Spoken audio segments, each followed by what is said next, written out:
Ол Кыргыз Airways дегенге 15 миллион каралыптыр да. Эмне кылат ал Кыргыз Airways деген эмне кылат?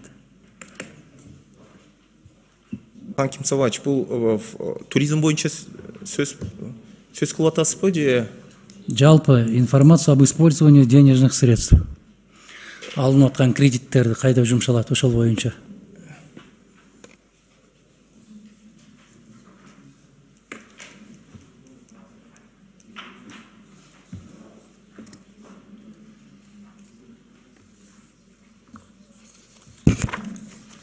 Мына биз өткөндө таблицаны белгиле дегенбиз.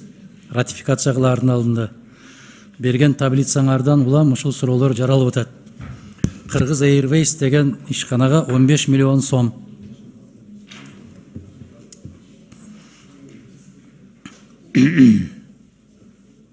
Эмне кылат ал 15 миллион сомду? Адаган Ким Савач, бул баягы финансы министрлиги 1 миллиардтан бөлүп берет. Мен буга чейин айткам. 1 миллиард Кыргыз индустрияга, туризм фондуна 1 миллиард. 4 миллиардка жакын энергетика министрлигине, анын 1 миллиард 112. Мейли канча бөлсө ошончо бөлсүн. Ооба, жок, биз мында финансы министрлиги бөлүп берет. Ичиндеги баягы иштерин булар өзүлөрү айтып берсе жакшы болмок эле. Ким айтат? Мага баары бир. Кыргыз индустрия. Биз добуш берердин алдында сурап атам, ошол 15 миллион бөлүнүп атыптыр. Кайда кетет? Эмне болот ал?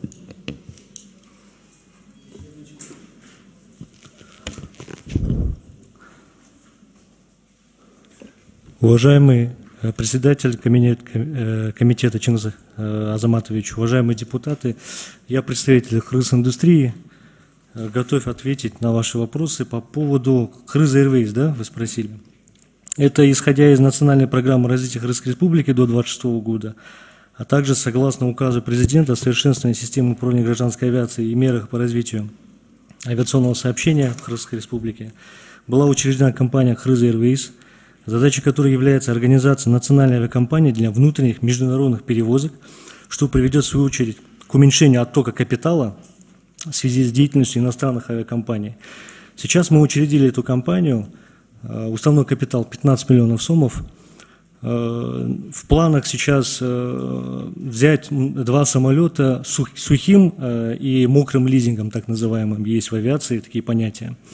И с помощью этих 2 самолетов мы начнем организацию этой компании. В перспективе мы пойдем на расширение. Но Базаркоргондогу кирпич заводу кимге караштуу бул, кимге тиешелүү? Муниципалдыкпы, областтык менчикке кире, кимге кирет бул? 22 миллион 692 миң каралып атат. Так. Ким бул завод, кимдики? Сейчас, минуточку дадите, я найду нужную информацию.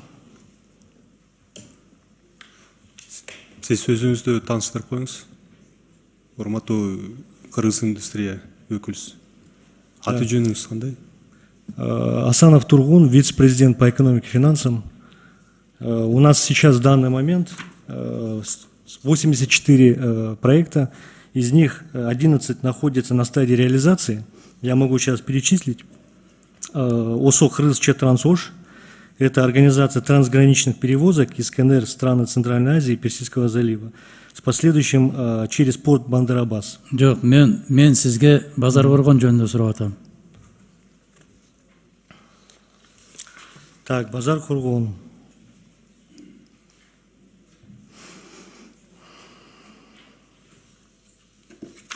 Билбейсиз, завод кимдики? Бар. Просто я хочу собрать информацию, вам сразу доложиться, чтобы вам было понятно. Силер жатка билишиңер керек да. Акча берип аткандан кийин билишиңер керек. Кай жерде, эмне үчүн берип атасыңар, кимге берип атасыңар? Конечно. А мына Алай Барстары деген ким? Алай Барстары – это проект по мини-ГЭС. Ким ошол Барстар кимдер? Это строительство мини-ГЭС находится в Алайском районе. Это общий проект. У нас есть замысел на будущем целую сеть мини-ГЭС построить. И это как бы первый проект из этого ряда. Ошол Барстар кимдер дейм? Барстар – это компания, Ким ошо компания? Эмне болгон компания? Частная компания, которая занималась разработками. Силердин кандай тиешиңер бар менчик компанияга? Они обратились к нам с проектом Баракелде. по производству, последующим производствам. Мы его рассмотрели. И потом по этому проекту мы решили внедрить его в наш бюджет, потому что он оказался очень перспективным. И в ряде этих... Аргументы хорошие, чтобы вы так говорили, что перспективный экен? Перспективный проект. У нас есть бизнес-план, все отработано, и ПО, и ТО, все готово. Жаш жигит мындай түшүнбөй атасың да, аргументтери мыкты экен деп сиз ушундай кылып сүйлөгөнгө деп атам мен. Жакшы аргументтер менен келиптирби? Да, конечно, мы можем предоставить всю информацию. Мына эми урматтуу кесиптештер карап көрүңүздөр да. Биз ошол банктардын имаратын алганга дагы, сатып алганга дагы кредит алып атыптырбыз да. Банктардын имаратын сатып алганга ошол Кыргызстан карыз алып, ошол карыз алган акчага банктар имарат сатып алат экен да. Келиптир бизге жерибизге. Руслан мырза, ошол жакшы көрүнүшпү? Ошол кредит алып, анан ошол банктар имарат сатып алганга. Биз бала бакча кура албай атсак, биз банктарга мүмкүн Кыргызстандын эсебинен карыз алып. Адахан Кимзамбаевич, кыргыз индустриянын бирден бир максаты бул акчанын баардыгын өнүктүрүүгө, өндүрүштү өнүктүрүүгө, Кыргыз Республикасынын өндүрүшүн өнүктүрүүгө берилип атат. Азыр кыргыз индустриянын өкүлү кичине неме жаңы келди го деп атам, ошол үчүн Мейли, эски келгендер жооп берсинчи анда. Мындай кылгачы. Мына ошол мини гестерди куруп, перспективабыз керемет дейсиңер, 22 миллион 800 мың берип атасыңар.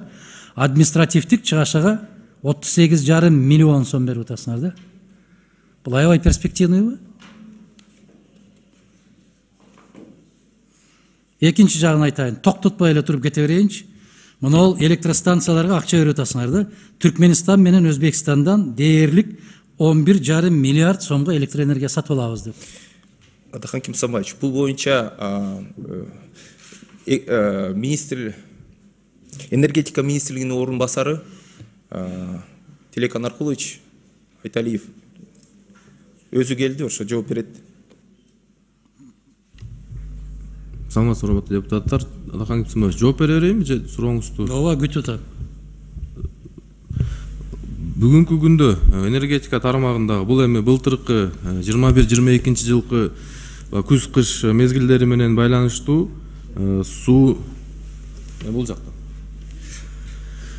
Былтыртан бери ушул бир аз энергетика тармагында абал оорлошуп, суунун токтогул кезге кирген көлөмү бир аз азайгандыгына байланыштуу. Эми бул баягы ар бир 3-5 жылда келип тура турган көрүнүш экен. Анан ошол токтогул кездеги суу сактагычтын суунун көлөмүн баягы мындай айтканда өлүк көлөм деп, мертвый объем деп орусча айтылат. Ошол деңгээлге жеткирбөө үчүн, себеп дегенде ал деңгээлге жетип кала турган болсо анда жалпы станциянын жумушу токтоп калмак. Ошол максатта сууну үнөмдөө максатында ушундай электроэнергияны импорттоо боюнча маселе каралган.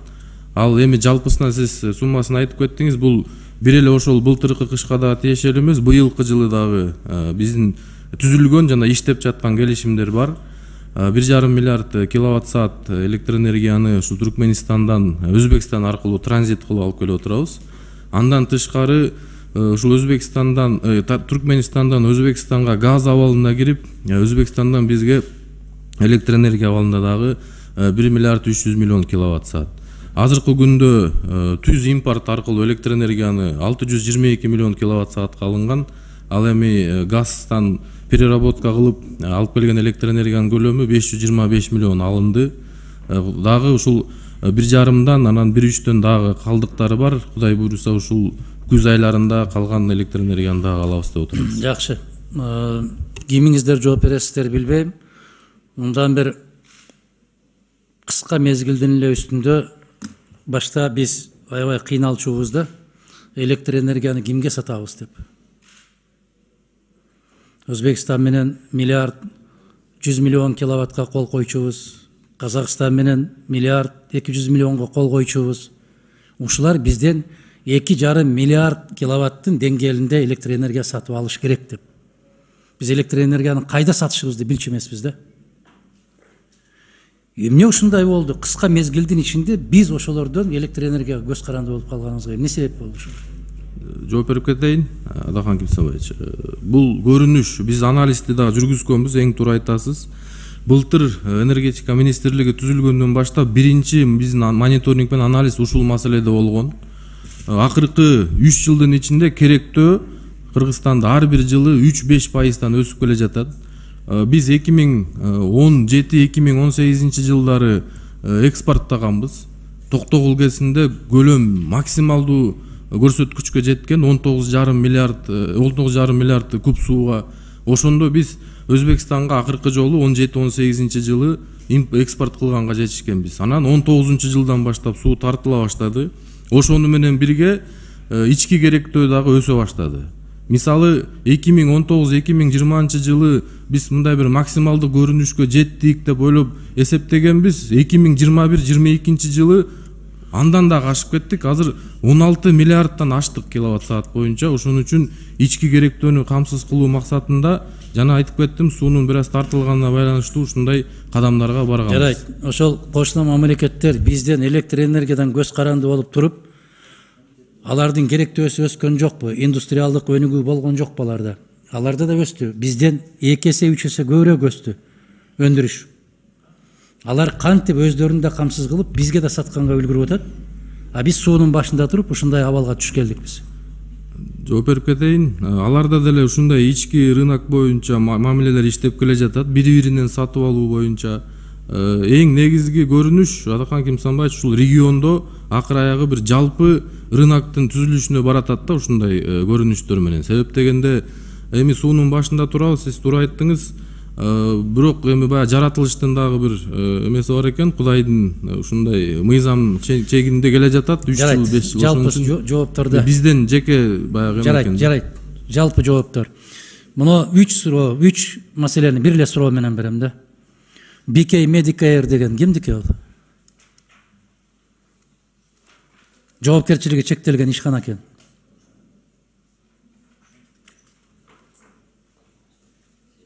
Ким билет муну?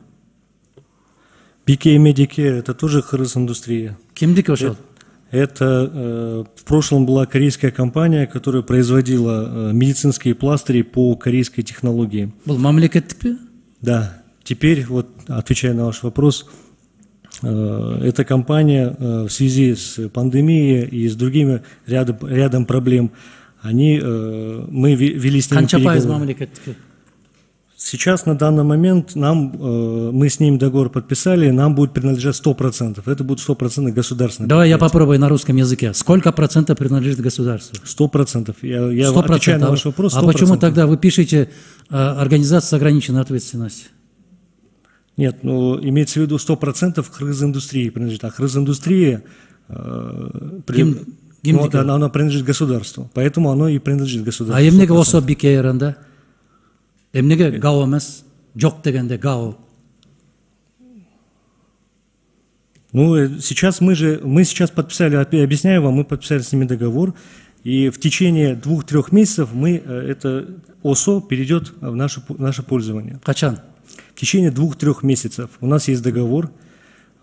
Первый транш 17 миллионов 400 тысяч мы уже заплатили. Ошондо эмне бул мамлекеттик болуп калабы? Да, это будет государственное, 100% государственное предприятие будет.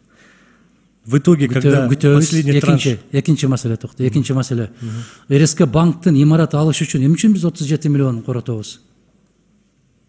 Имарат алыш үчүн, имарат сатып алышына. Эмне үчүн 13 миллион уже кетти акча. А жалпысы 37 миллион. 13 миллион кетти, 13 миллион 692 миң кетти. Жок, приобретениеде турат ошонун баары. А жалпысы 37 миллион турат.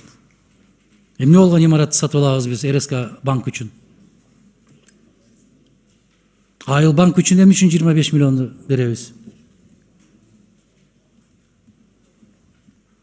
Административдик чыгашалар 165,5 миллион деп турат. Биз урматтуу кесиптештер эмне үчүн таблицаны бергиле деп талап кылабыз. Мына ушундай нерселерди карайлы деп талап кылабыз. Ушундай нерселерди көрөлү деп талап кылабыз. А силер жалпысынан алып келесиңер, колдоп койгула, элди өстүрөбүз, гүлдүтөбүз, көрктөндүрөбүз. А мунун ичинде турат очойгон акчалар. Имарат алыш үчүн турат. ОССОлорго берилип аткан акчалар турат. Азыр айтып атасыңар, 2 айдан кийин мамлекеттик болуп калат ал деп буюрса. Мен ушул баягы жоопкерчилиги чектелген ишканалардын мамлекеттик болуп кетти дегенин уга элекмин. Мамлекеттикти ОСО болуп кетти дегенин угуп жүрөм. Бул кандай процесс? Адахан Кимсанбаевич, биз мисалы бюджет менен келгенде, өзүңүз билгендей, финанс министрлиги акча менен алып келет, андан баягы бөлүштүрүп берет.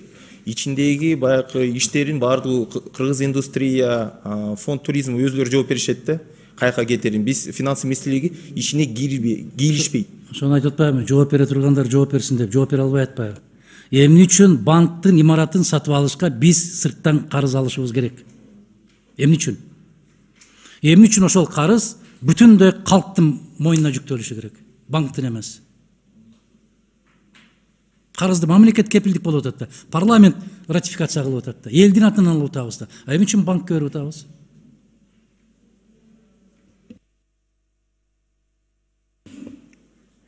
Жөө бересиңерби?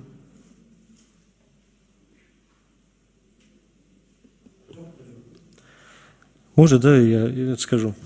По поводу банков, у нас идет договор с РСК банком о здании. Мы хотим приобрести здание с последующим, то есть мы уже вкладываем деньги с последующим выкупом. Мы хотим в этом здании организовать производство, так называемый Хрыз-Топчу. Хрыз-Топчу, производство застежек, молний, то есть это проект по импортозамещению. Вот по этому проекту мы выкупаем вот это здание от РСК банка. Что касается вот насчет других вопросов, я не совсем вас понял. Вот если вы имели в виду, вот почему мы вынуждены так работать, ну вот с РСК банком изначально мы вели переговоры, мы хотели сразу же выкупить это здание, но они какие-то препоны начали строить, и в итоге мы договорились с последующим выкупом, то есть мы через какие-то этапы должны проходить. Мында бир процедураны айтып коеюнчу, Чыңгыз Азаматович, сиз айтып аткан сөздөрдүн азыр баары бекер сөз. 3 күндөн кийин эч кимдин эсинде калбайт. Депутаттардын да эсинде калбайт, булардын да эсинде калбайт. Ушул жарым жылдын ичинде маалыматты толук берип койгула деп канча жолу кайрылдык, кайсы маселе боюнча толук алдык, албайбыз, алыш мүмкүн да эмес. Бул бир. Экинчиден, процедура боюнча монол келишим Кыргыз Республикасы менен ошол турукташтыруу фондунан алып аткан каражаттын жалпы суммасы жөнүндө гана ратификациядан өтөт. А ичинде кандай иштетет, кайда иштетет, Тезекбайга канча тиет, Балтабайга канча тиет, ал Кыргыз өкмөтүнүн жумушу. Биз ошону айтып атабыз. Монолоруң туура эмес. Монол менчикке берип атканың туура эмес, ушуну оңдоп кел. Биз берип атабыз ушуну. А принцибин биз текстти өзгөртө албайбыз. Эмне үчүн өзгөртө албайбыз? Биз сумманы өзгөртө албайбыз. Анын кайра кайрып берүү шартын өзгөртө албайбыз. А ичиндеги маселени биз чечишибиз керек, ичиндеги маселени. Туура. Биз ошол маселени өткөндө биринчи окууда айтканбыз биз. Мына таблицанын ичине алып келип койгулачы силер. Кимге канча кетет, эмне максатта кетет, кандай пайда көрөт, кыргыз экономикасы канча өсөт деген суроолорду койгонбуз. Мына ушуну алып келишти. Алып келген өздөрүнүн алып келген сөздөрүнө биздин суроолорго жооп бере албай атат. Дагы айтып атабыз. Колдоп кое берели, эми эч нерсени өзгөртө албайбыз. Анда эмне кылып отурабыз? Жок, сиз туура айтып атасыз. Келишим жагынан мисалы берилип турган сумманы биз өзгөртө албайбыз. Ал боюнча маселе жок. Ичинде кандай жумшалат, кандай сарпталат? Ушул жагынан биз азыр тапшырма берип атабыз. Корутуңузга жазып коелу. Алай барыстары ким дедим мен, бере албайт жооп. Жок, биз тиешелүү эми биз азыр пункту жазып койсо болот корутуңузга. Болбойт. Оңдосун. Болбойт. Берсин. Келбейт. Жок, биз азыр четке каксак, бул келишим, биз анда келишимди четке какабыз, туурабы? Биз келишимди азыр ратификация кылып атканда мындай да, биз ошол келишимди ратификация кылмай коймоюнча булар козголбойт. Сиз анда формулировканы берип койсоңуз, Мына мен башында биринчи сүйлөгөндө келишимди өзгөрбөй эле, келишим четке ошол бойдон калпайт. калат, текст биз өзгөртө албайбыз. Бирок ичиндеги маселени Нарынга кандай болот, Ошко кандай болот, Көлгө кандай болот, Баткенге кандай болот, ошону так ар бир центине чейин жазып келсе, биз эки колдоп, эки буттап колдоп беребиз деп атабыз. А булар көмүскөнүн ичинде ороп туруп киргизип жүрүп атпайбы? Биз билбей Ушундай атпайбыз. тапшырма берип койбойлубу, Адакым Исенбаевич? Кандай? Ушундай тапшырманы берип койбойлубу? Өткөндө эле Биздин бергенбиз да, портубузда? биринчи окууда бергенбиз да. Жок, алар бизге таблицаны берип коюп, азыр вот как раз ушундай ушул негизде Өздөрүнүн бизде берген суроолор таблицасына дагы жооп бере албай атпайбы? Мына сиз мына каржы министринин сөзүнөн уктуңуз. Силер колдосоңор, колдобосоңор бул акча кетти деп атат. Силердин чатагыңар жок деп атат. Сиз уктуңуз да аны. Кеткен акча деп атат. Кайда кетмегелиңер, эмне кылмагелиңер, баары колдойсуңар да деген мамиле болуп атканын сезип атасыңар да. Анан биз калып эле отуруп алып, атаңдын көрү ушул жер жаман болуп калыптыр да, кап ушуну мындай кылбагыла, балдар, жигиттер, эсиңер менен болгула, деп туруп кайра колдоп коет. Булар көнүп калды. Себеп бизде омуртка жок, ийилип турабыз. Ал жактан айтып атат, колдоп кой деп атат, бул керектүү экен, керектүү, маселе жок. Бирок ошол келген акчаны биз үнөмдүү, сарамжалдуу, даректүү пайдаланалы десе дагы ошого да мүмкүнчүлүк бербей атпайбыз. Колдойлу. Таблицаны сурадык, мына өздөрүнүн таблицасына өздөрү жооп бере албайт. Чыңгыз Азаматович, уруксат. Урматтуу депутат.